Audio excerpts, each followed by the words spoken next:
Hello दोस्तों, स्वागत है आपका आपके अपने चैनल मार्केट सपोर्ट में। दोस्तों, आज की इस वीडियो में हम बात कर रहे हैं ओवरऑल मार्केट के बारे में।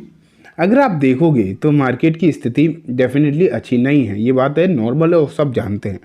लेकिन बात ये भी निकल कर आती है कि जो फिलहाल की स्थिति मार्केट की मान लेते हैं बनी हुई दिखाई दे भी रही है ना, ये मतलब कहीं ना कहीं हो सकता है बदलती हुई भी देखने को मिले।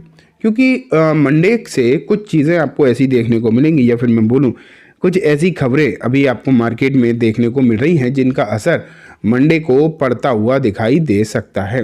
अब आखिरकार वो क्या खबरें हैं वो आज की इस वीडियो में हम कंप्लीटली डिस्कस दोस्तों करने वाले हैं। सबसे पहले तो मैं आपको दिखाऊंगा FII DII का डेटा, क्योंकि ना वो चेंज होता हुआ नजर आया है। ये देखो, FII डेटा महाशिवरात्रि से एक दिन पहले विदेशी निवेशकों ने 1 सेकेंड शेयर मार्केट में किया धमाल। अब आखिरकार क्या हुआ है ये देख लेते हैं। ये आपको ना थोड़ा सा यहाँ से मैं देखा, ये डेटा जारी तो हो गया 25 तारीख का, लेकिन ये देखो NSE के मुताबिक DII ने 11,278 करोड़ की खरीदारी करी, जबकि उन्होंने 8,247 करोड़ के शेयर्स बेचे भी। इस तरह DII का नेट निवेश 3,030 करोड़ रहा, मतलब ये पॉजिटिव में रहा, जो कि पॉजिटिव संकेत तो है। लेकिन अगर हम FIIs को देखें तो इन्होंने लगभग 12,500 करोड़ का शेयर्स खरीदे हैं, लेकिन उनकी जो बिकवाली अगर आप देखोगे तो 16,029 करोड़ की रही।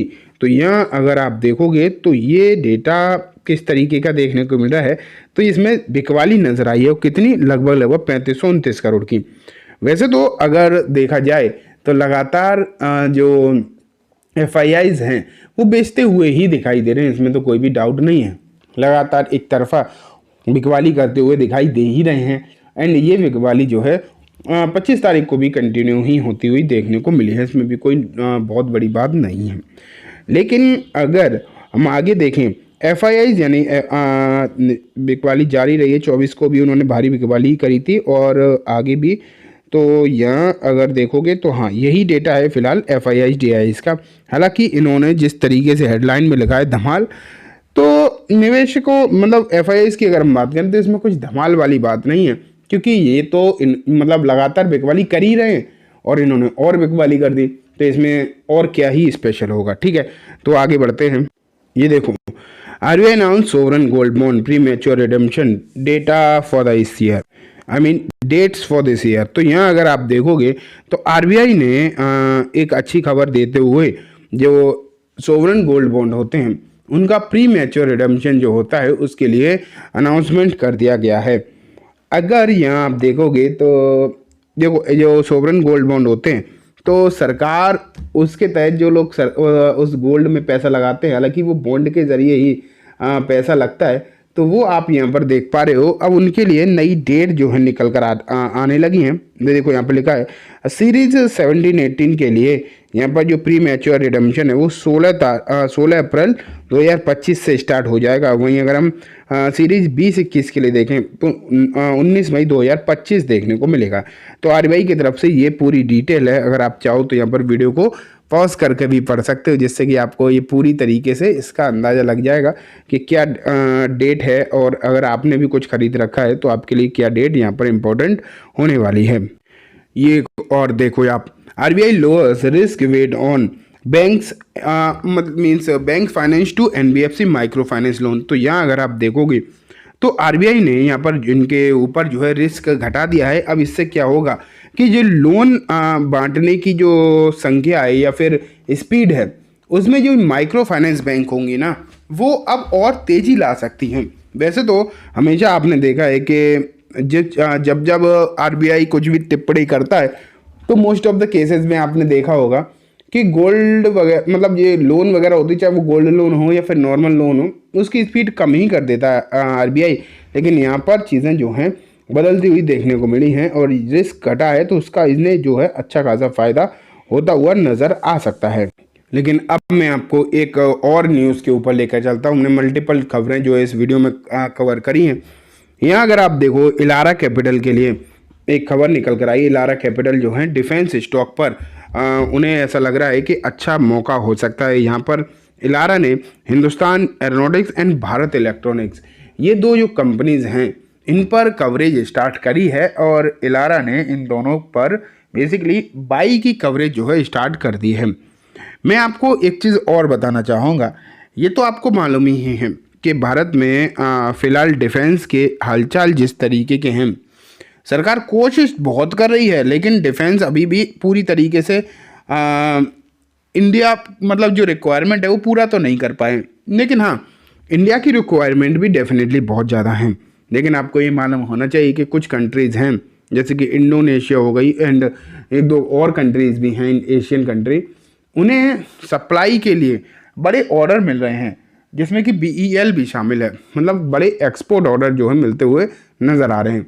तो इसका फ़ायदा जो है कहीं ना कहीं आपको देखने को मिल सकता है ये मतलब डिफेंस रिलेटेड कंपनीज़ को। तो मेरे हिसाब से दोस्तों अब आपको ना डिफेंस की इन कंपनीज़ पर कहीं ना कहीं मेरे हिसाब से नज़र तो रखनी ही चाहिए। और इसका फ़ायदा जो है डिफेंस की बेसिकली आप ये मान के चलो डिफेंस की जिन कंपनी जो हैं इन पर होता हुआ दिखाई दे सकता है। इलारा तो इन पर काफ़ी हद तक आप देखोगे तो पॉजिटिव है ही।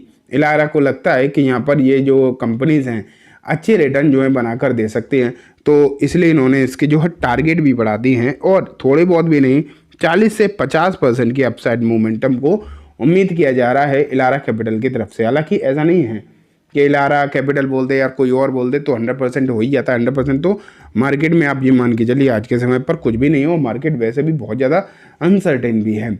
लेकिन उसके बावजूद अगर आप देखोगे तो उम्मीद है जिस तरीके की जैसे गिरावट हो गई ना, तो गिरावट के बाद अब लोगों को ये थोड़ा सा लग रहा है कि शायद यहाँ से चीज़ें जो हैं थोड़ी सी सही होती हुई दिखाई दें। ठीक है, तो ये दोस्तों कंप्लीट सभी खबरें हो गई मार्केट के लिए। कुछ अच्छी खबरें भी हैं, मोस्ट ऑफ द केसेस में अगर हम देखेंगे गिरावट लगातार हो रही वो अलग बात है, लेकिन जितनी भी खबरें निकल कर आई हैं वो अभी कोई खास नेगेटिव नहीं है। ठीक है, तो ये बात हो गई दोस्तों कंप्लीटली सभी न्यूज़ के बारे में। उम्मीद है आपको सब कुछ अच्छे समझ भी आ गया होगा। अब मैं इस वीडियो को यहीं ख़त्म करूँगा। थैंक यू दोस्तों। जाने से पहले एक इम्पॉर्टेंट बात ज़रूर बताना चाहूँगा। ये आप देख रहे हैं एक टेलीग्राम ग्रुप जिसका नाम भी आप देख रहे हैं यहाँ पर, ठीक है। लेकिन आपको लग रहा होगा कि टेलीग्राम ग्रुप तो बहुत होते हैं, इसमें नई क्या बात है। इसमें नई बात है, मैं आपको दिखाता हूँ कि यहाँ पर आपको मिलते हैं रिकमेंडेशन। अब आप सोच रहे हो कि ये तो फर्जी रिकमेंडेशन है, तो मैं आपको बता दूं मैं तो सेबी रजिस्टर्ड नहीं हूं, लेकिन इस ग्रुप में आपको जो भी रिकमेंडेशन मिलते हैं वो सभी के सभी सेबी रजिस्टर्ड IARA की तरफ से मिलते हैं। सेबी रजिस्टर्ड एकदम ऑथेंटिक, ठीक है। तो ये आपके लिए बहुत ही ज़्यादा इंपॉर्टेंट होने वाला है। अब कैसे, मैं आपको दिखाता हूँ यहाँ पर। हाँ, सबसे बड़ी बात इक्विटी FNO सब मतलब सेगमेंट में आपको मिलते हैं। देखो किस तरीके से यहाँ पर आप देखो बैंक निफ्टी की एक रिकमेंडेशन थी जो भी थी, टारगेट CMP क्या था और स्टॉप लॉस सब कुछ आपके सामने है क्लियर कट। साथ में ये भी लिखा है कि जो आ रहे हैं सेबी रजिस्टर्ड उनका नाम क्या है, धूपेश धमेजा। तो इस तरीके से आप यहाँ पर देख पा रहे हैं कि आपको सेबी रजिस्टर्ड एडवाइज़र की तरफ से रिकमेंडेशन मिलती है। अब आप सोच रहे हो कि कैसे करना है मुझे, ये ग्रुप कैसे ज्वाइन है, ऐसे तो आप हो नहीं पाओगे। उसके लिए अपस्टॉक जो मैंने डिस्क्रिप्शन में लिंक दे रखी है उसमें आपको अकाउंट खुलवाना पड़ेगा, एकदम फ्री है। इस ग्रुप में भी ज्वाइन होना फ्री है और अपस्टॉक में अकाउंट खुलवाना। जैसे ही आप अपस्टॉक में अकाउंट खुलवाओगे मैं आपको इसमें ज्वाइन कर दूंगा। बस आपको क्या करना है, अकाउंट ओपन करा कर मुझे मेल या फिर इंस्टा पे बता देना, तो मैं आपको ज्वाइन कर दूंगा इस ग्रुप में कम्प्लीटली फ्री में। ठीक है, तो लिंक है डिस्क्रिप्शन में, तुरंत जाकर अकाउंट खुलवा लो। एंड दोस्तों ये वीडियो सिर्फ और सिर्फ एजुकेशन इन्फॉर्मेशन पर्पज है, किसी भी तरीके की बाइंग सेलिंग की कोई रिकमेंडेशन नहीं है। Thank you.